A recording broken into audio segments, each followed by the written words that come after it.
Unpopular opinion, but I think doctors that prescribe antidepressants before first asking their clients about their nutrition, their sleep, their social support, their sun exposure, their lifestyle, their physical activity, those aren't doctors. They're drug dealers. Hello everyone, thanks so much for joining me here today. If you're new, I'm Amanda. Welcome to the channel where we are all about shattering the mental health stigma. If you haven't already, please make sure you make sweet, sweet love to that subscribe button. Give the bell a few kisses so you're not missing any of this content designed to help you with your mental health or help someone else. Today I am going to be reacting to How Will I Laugh Tomorrow by Suicidal Tendencies. This is a song I saw requested a lot in the comments, and I like to remind you guys every now and again how I do pay attention to my comment section, to all of my supporters here. I do read every single comment, so I do try to keep track of songs that people are requesting a lot, and I've seen this one at the top of the list, so I'm very excited to dive into it because it sounds like it's going to be right up the alley for this channel, because here I do reactions pertaining to mental health, to open up conversation and to shatter the stigma. That is the mission. So let's see what we have. This is just the music. I couldn't find a music video, so I don't think there's an actual music video for it.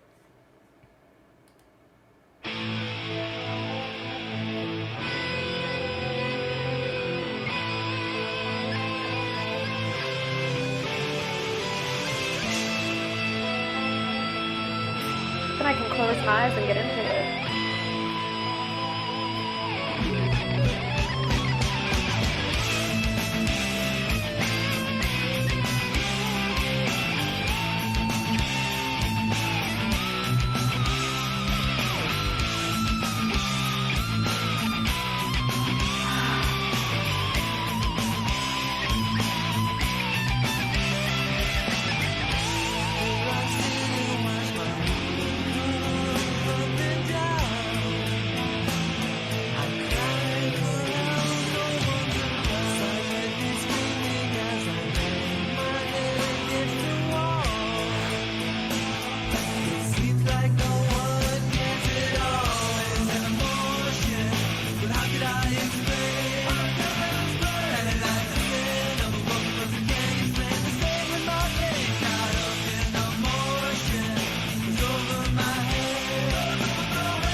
I know what it can feel like when you feel like none of your dreams have come true and you just feel like a failure and you just feel stuck, but what you don't realize is the distortion of your vision, right? So it's talking here about all you're seeing through your eyes. That's through your perspective, but your perspective is distorted by the depression symptoms because the shadow can manipulate you, and like a toxic partner, it gaslights you and it makes you question your sanity as part of that gaslighting, and it tears you down and it makes you question your own worth on top of your sanity. And that's between your ears. So that's a little bit harder to get away from than a toxic partner. Harder, not impossible. But I remember many times when I felt like my world was crumbling around me, and I asked myself over and over, why am I not worth saving? I just kept wondering, why am I not worth saving from this burning building, so to speak, that my life has become? And some would say that I need to save myself, and they'd be right. But the problem is that sometimes fear can paralyze you mentally just as much as it can paralyze you physically. And telling someone who's drowning that they need to save themselves isn't going to be effective, right? So it can seem like problems are only being rearranged. I was talking about problems being rearranged. It can seem like problems are only being rearranged when you're in that process, if you're just thrashing around in the water. But when something gets rearranged, it's typically because something has been removed or something has been added, and then the things have to rearrange around it. And that can mean that you did make a step in the right direction. There's just so many pieces still there that it can be hard to see the bigger picture because you're just seeing so many different pieces. You're seeing, you can't see the forest for the trees, so to speak. But I've also questioned before if I was dead.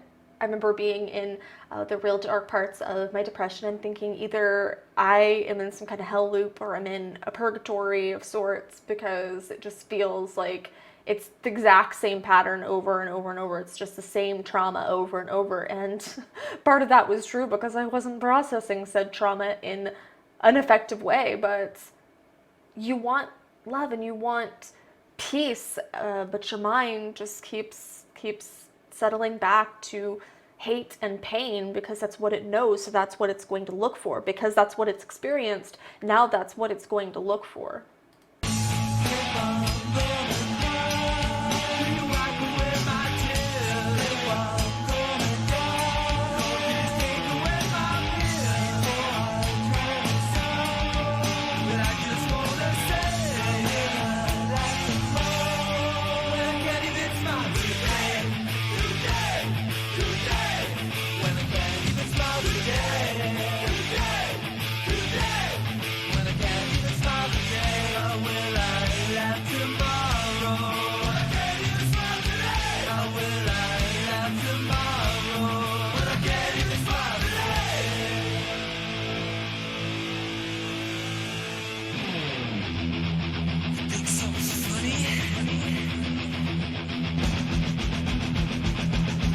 Feel intensity building.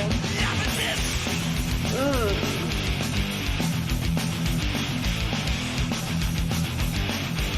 I want to jam, but I want to cringe. It's content.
Okay, I'm just going to pause and then I'm going to go back into that transition because I don't want to forget everything I'm going to say, but I want that transition. I've come to live for those transitions and for the guitar solos and stuff, so I promise I'm not going to skip that over. I just could tell that it was going to be probably something glorious, or maybe I'm wrong and it was just a small clip, but there's an ongoing yearning for comfort, right? There's this ongoing yearning for someone to validate you and your worth as a human, because you live with a voice that constantly tells you how despicable you are. And so you kind of feed on that validation from other people, whether consciously or subconsciously. But many times the only thing keeping me from suicide was fear. And when I got tired of praying for strength, or I got tired of praying for comfort, or I got tired of praying for insight, praying to what, I don't know. But when I got tired of praying, there were times where I would pray for the courage to be able to end things, because I just couldn't handle the pain anymore. But I didn't know how to overcome my fear of death. But if you think that it's not fair that these things happen for you, then I don't think you quite understand the chaotic nature of existence, because you think that they only happen to you, but the truth is that these things happen to everyone. Grief and loss and anxiety symptoms and even depression symptoms, yes, they can happen to a higher degree to certain people, but you still have power to do something about it. And these situations happen to everyone. It just depends how you respond instead of react, and what you do to put yourself as high as possible on your own personal happiness spectrum. Now that's going to look different for every person, because some people might not be able to experience joy in the same way as another person, and that's okay. But you have to be making decisions that really empower you as much as possible. But it's not pleasant, but it's not that the universe or some deity out there is picking on you and singling you out. I mean, there's 7 billion people in the world. Do you really think that the universe or God or whatever you want to call it, whatever you believe in, do you really think that they're singling you out to see, I'm going to pick on that one right there? It's just kind of interesting to think of it from that perspective. So yes, some of it is just bad luck, but we can always do something to change our luck and to change our situation and change our life for the better. And there we go.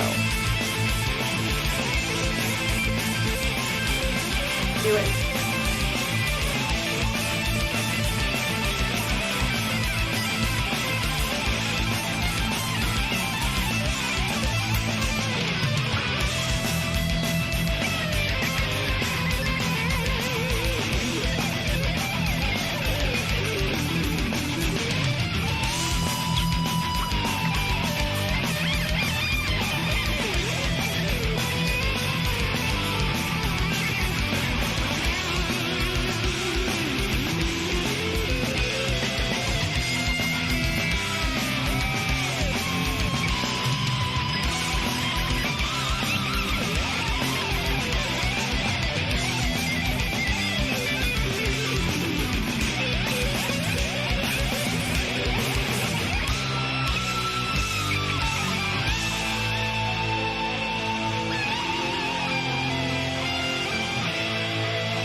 What is the kids are saying these days about how something is just sick? That guitar solo was just sick. Is that still a word the kids are using, or am I just outdated now? Am I just dating myself? You know, I tried to tell you, but not a word I said that the afflicted person wants the other person to notice their pain, but they can't verbalize it, and that's actually super common, to just not know how to put it into words, not how to frame it in a way that the person they're talking to can understand and can empathize with. And it becomes quite desperate, actually, where you just want this other person to understand, and you're screaming in your head, why can't you see this? It's not like it's not all over my face. It's not like it's not written on the walls, so to speak.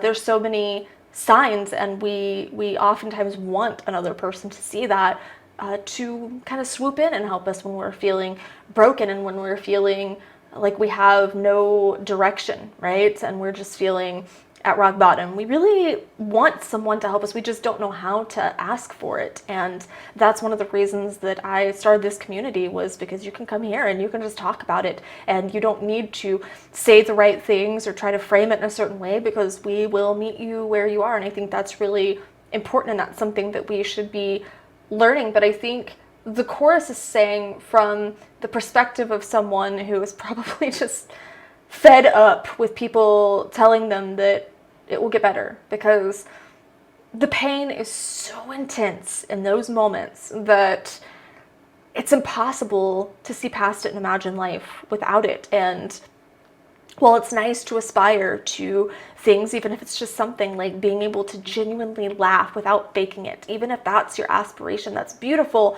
But in my experience, it's more effective to focus on the next breath and the next healthy decision and the next step you can take right in this moment. What can you do to move forward, instead of saying, I really just want to be happy.